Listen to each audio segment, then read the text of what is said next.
Zimbabwe cash crisis. We're talking about Venezuela once again. Systemic important banks. They removed the 1,000 they're called monetary awareness. Hey there, hope all is well. Back at you today with some more RT News updates. And as you tell from today's title, we're going to be talking about something really important, and it's more of a follow-up to what's happening with the Sears bankruptcy claims.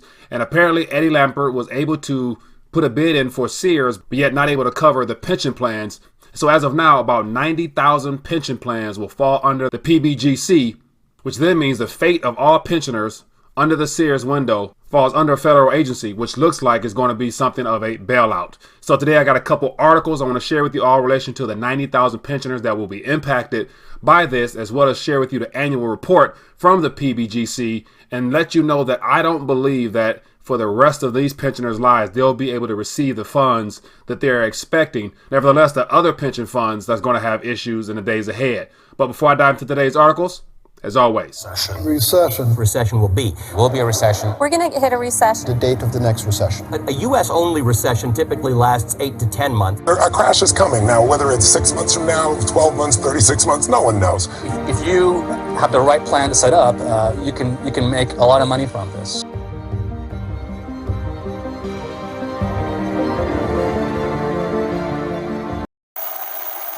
So as I mentioned, today I have just 3 articles I want to touch on, but more importantly, scan through the annual report of the PBGC and go over the numbers, of which I'm not an accountant whatsoever, but yeah, just based upon the numbers we're going to see in this annual report there, lets me know that I don't think that there'll be enough funds, nevertheless, to take on just solely 90,000, plus the other million or so plus that's on their books, in a time where we're experiencing an economic slowdown, which will let me know that there's going to be more pensioners, possibly millions of pensioners, coming onto the books of the PBGC. And at this current rate of what funds they do have, lets me know that perhaps they don't have enough funds to really back up people, not only for the next couple years, nevertheless for the rest of their lives, as pensions were designed to do. And so as always, before I dive into these articles, you can find them down below. Definitely take the time to find out more for yourself, just become more familiar with what's going on. And also, if you find any of these articles informative, feel free to share them. Before I get into the actual articles, I want to direct your attention to a video that I did a while back, which has about 6,000 or so views, but it's entitled "The Pension Crisis is Here. Did you know?" And it gives you some insight into the PBGC, so you can find out more for yourself behind the surface. But definitely you can find that video down below to find out more for yourself.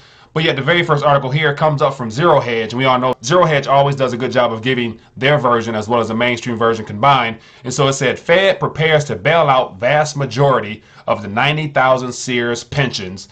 And so give you an idea what's going on here. Pension Benefit Guarantee Corp said in Friday press release that it believes Sears Holdings Corp's, quote, continuation of the plans is no longer possible.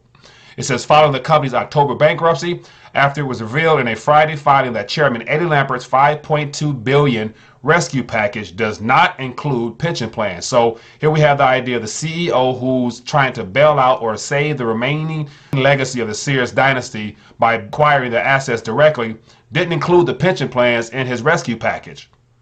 Any surprise? It says PBGC, a government agency, covers individual pensions in the event a pension plan shuts down without sufficient funds to meet its obligations. The Sears pension system, meanwhile, is underfunded to the tune of approximately $1.4 billion, which the agency could attempt to recover through the bankruptcy, according to MSN. So it should be noticed that the PBGC is not supported by general taxpayer revenues. Rather, funding comes from 4 sources. From the financial plan we're going to see here, all 4 of those sources there, when I look at the numbers, doesn't really equal what I think will be enough to pay 90,000, nevertheless, millions of people for the rest of their lives. Scroll down a little bit more, give you some quotes here. It says, Chairman of the National Retail Sears Employees said the guarantee means retirees aren't worried about losing pensions, but they do have concerns about other benefits. Quote, so the pensions are secured through Sears or through the PBGC, he said. The big impact if Sears does liquidate is that retirees will lose life insurance. Says the PBGC said it expects the guarantee will cover the vast majority of pension benefits earned under Sears plans. Retirees who have questions can go to this link. So here's one of the things it says, its guarantee will cover the vast majority of the pension benefits. So what percentage of vast majority are people looking to receive based upon the entire promise of 100% that may not be met? So that's just something to consider in the days ahead. As you know, you might get something, but will that something be anywhere close to what you were promised? And will what you are receiving be good enough for the rest of your life? Now move over here directly to the actual PBGC annual report. And this is as of this year, the annual report 2018. And so if you scroll down to page 34, as you go a little bit down, it gives you more idea of what they're about and what they're trying to do. But if you go down and just look at the books. So if we go down to page 34 in the finance department here, and we get an idea, you read through this, I encourage you to read through it. I thumbed through it briefly and got some figures here. But yet, based upon the figures that it mentions about combined financial position, it says here the PBGC's combined net position improved by 24 billion, decreasing the company's combined deficit to 51.43 billion.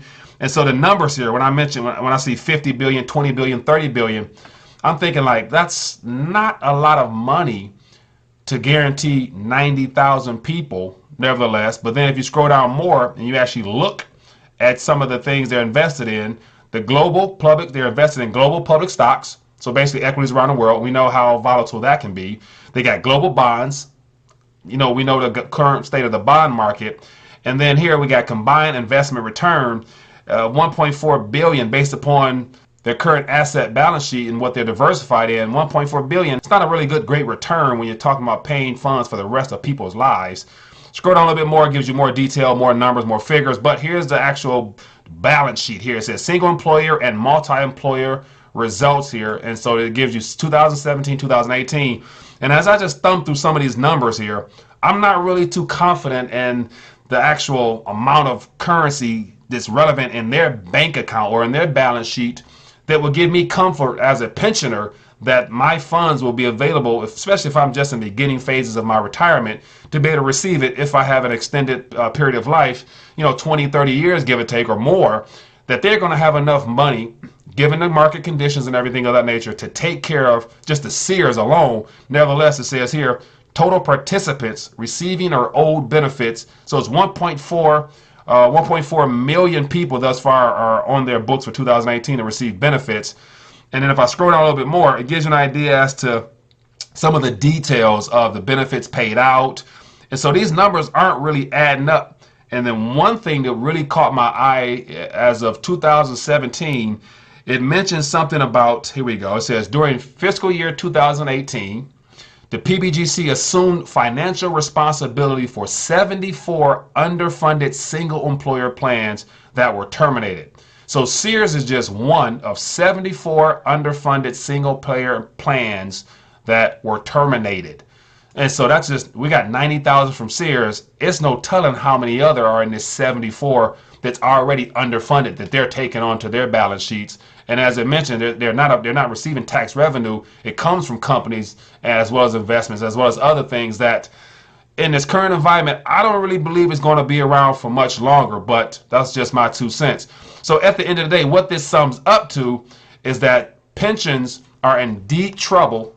And I think this year we're going to be witnessing the unveiling of the fraud nature behind guaranteed income for life, because never did they ever factor in the monetary environment we're in now, where budget deficits is causing problems on the government. Not only does that hamper investment for the younger generation that's not really putting aside funds to prop up the Ponzi scheme nature of a stock market, where you got to have people to buy in so that the older generation can sell out. And so that's kind of where we're at now. And yeah, I want to get your thoughts on this matter. This is just what's happening in the news in reference to Sears alone with 90,000 people. And we saw that it's 74 terminated companies went under, not to mention, which probably adds up to millions of people. So we're in the midst of something that's going to be very interesting. And so I want to hear your thoughts on this matter. Leave a comment down below. Definitely, if you found this informative, if you want to share this, feel free to do so, because there's a lot of people that's expecting retirement payouts, whether it be pensions or 401ks or any other financial instruments that have been sold to the public as safe investment vehicles. So other than that, I'll see you later. Enjoy your day.